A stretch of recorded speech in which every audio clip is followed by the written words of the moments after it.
بسم اللہ الرحمن الرحیم۔ السلام علیکم ناظرین، آج کی ویڈیو میں ہم حضرت ابراہیم علیہ السلام کی عمر مبارک اور ان کی وفات کے بارے میں بیان کریں گے۔ ایک روایت میں منقول ہے کہ حضرت ابراہیم علیہ السلام نے ایک فرشتے سے ملاقات کی، اس سے دریافت کیا کہ تم کون ہو؟ اس نے کہا کہ میں ملک الموت ہوں۔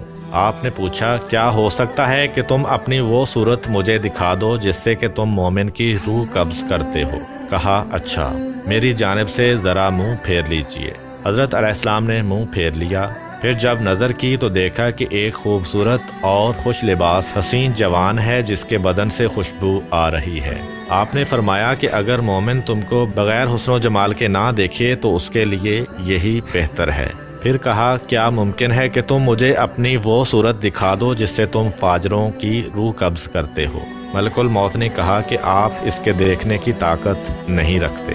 حضرت ابراہیم علیہ السلام نے کہا میں دیکھ سکتا ہوں۔ کہا بہتر ہے، میری جانب سے منہ پھیر لیجئے۔ تھوڑی دیر کے بعد جب حضرت علیہ السلام نے نگاہ کی تو ایک مرد سیاہ کو سیاہ لباس میں دیکھا جس کے بال جسم پر کھڑے ہیں اور بدبو آ رہی ہے، اور اس کے منہ اور ناک سے آگ اور دھواں نکل رہا ہے۔ بس حضرت ابراہیم علیہ السلام بے ہوش ہو گئے۔ جب ہوش آیا تو ملک الموت صورت اول میں نظر آئے۔ فرمایا اے ملک الموت، اگر فاجر تم کو اسی صورت میں دیکھے تو اس کے عذاب کے لیے یہی کافی ہے۔ بسند معتبر حضرت امام جعفر صادق علیہ السلام سے منقول ہے کہ رسول خدا صلی اللہ علیہ وآلہ وسلم نے فرمایا کہ حضرت ابراہیم علیہ السلام کی عمر 175 سال کی تھی۔ معتبر حدیث میں انہی حضرت سے منقول ہے کہ حضرت سارہ نے حضرت ابراہیم علیہ السلام سے کہا کہ اے ابراہیم، آپ ضعیف ہو گئے ہیں، خدا سے سوال کیجئے کہ ایک فرزند عطا فرمائے جس سے ہماری آنکھیں روشن ہوں، کیونکہ خدا نے آپ کو اپنا خلیل قرار دیا ہے، اگر چاہے گا تو وہ آپ کی دعا مستجاب کرے گا۔ حضرت ابراہیم علیہ السلام نے خدا سے دعا کی کہ ان کو ایک فرزند دانا کرامت فرمائے۔ خدا نے ان پر وحی فرمائی کہ ہاں، ایک عقل مند لڑکا تمہیں عطا کروں گا۔ ابراہیم علیہ السلام اس خوشخبری کے 3 سال تک منتظر رہے، پھر خدا کی جانب سے وہ موقع آیا۔ حضرت سارہ نے کہا کہ اے ابراہیم علیہ السلام، آپ ضعیف ہو گئے ہیں اور آپ کی موت قریب ہے۔ آپ ایسا کریں کہ خدا آپ کی موت میں تاخیر کرے اور عمر دراز کرے تاکہ آپ میرے ساتھ زندگی گزاریں تو زیادہ بہتر ہو۔ ابراہیم علیہ السلام نے خدا سے سوال کیا جیسا کہ حضرت سارہ نے التماس کی تھی۔ حق تعالیٰ نے ان کو وحی کی کہ جس قدر چاہو تم کو زندگی عطا کر دوں۔ حضرت ابراہیم علیہ السلام نے جناب سارہ کو خبر دی۔ انہوں نے کہا خدا سے دعا کیجئے کہ جب تک آپ خود موت کے طالب نہ ہوں آپ کو موت نہ آئے۔ ابراہیم علیہ السلام نے دعا کی اور حق تعالیٰ نے مستجاب فرمائی۔ جب حضرت ابراہیم علیہ السلام نے دعا کی مقبولیت کی خبر حضرت سارہ سے بیان کی تو حضرت سارہ نے کہا خدا کا شکر کیجئے اور کھانا پکوائیے اور فقیروں اور اہل حاجت کو بلائیے کہ وہ طعام کھائیں۔ ابراہیم علیہ السلام نے دعوت عام کی۔ جب لوگ حاضر ہوئے تو ان میں ایک کمزور نابینا بوڑھا شخص بھی تھا جس کے ساتھ اس کو سہارا دینے کے لیے ایک شخص بھی تھا۔ وہ دسترخوان پر بیٹھا۔ جب وہ لقمہ اٹھا کر منہ میں لے جانا چاہتا تو اس کا ہاتھ ہل جاتا اور لقمہ داہنے سے بائیں ہو جاتا تھا، یہاں تک کہ ایک مرتبہ لقمہ اس کی پیشانی پر جا لگا۔ اس کے ساتھی نے اس کا ہاتھ پکڑ کر اس کے منہ تک پہنچایا۔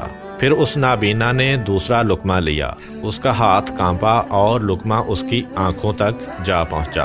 ابراہیم علیہ السلام کی نگاہ اسی کی جانب تھی۔ آپ کو یہ حال دیکھ کر حیرت ہوئی اور اس کے ساتھی سے اس حال کا سبب دریافت کیا۔ اس نے کہا آپ اس مرد کا جو حال ملاحظہ کر رہے ہیں یہ کمزوری اور بڑھاپے کے سبب سے ہے۔ ابراہیم علیہ السلام نے اپنے دل میں سوچا کہ میں بھی اگر بہت بوڑھا ہو جاؤں گا تو اسی مرد کی طرح ہو جاؤں گا۔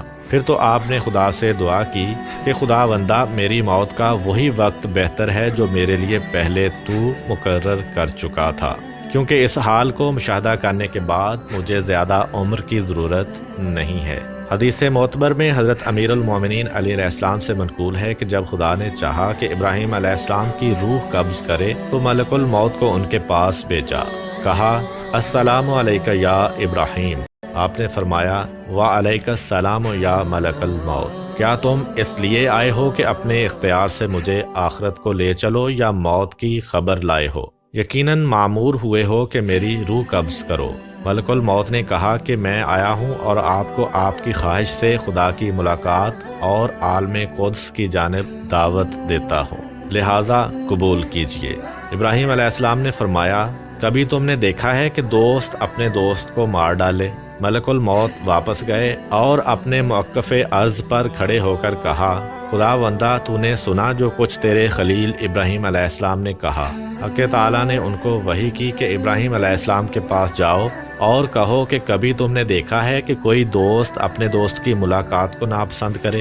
دوست وہ ہے جو اپنے دوست کی ملاقات کا آرزو مند ہو۔ یہ سن کر حضرت ابراہیم علیہ السلام راضی ہو گئے، اور جب آپ علیہ السلام مناسک حج سے فارغ ہو کر شام کی جانب واپس گئے تو وہیں آپ کی روح مقدس عالم قدس کی جانب روانہ ہوئی۔ امید کرتا ہوں کہ آپ کو آج کی ویڈیو پسند آئی ہوگی۔ اگر آپ کو ہماری ویڈیو پسند آئی ہے تو ویڈیو کو لائک کریں اور اپنے دوستوں کے ساتھ شیئر بھی کریں۔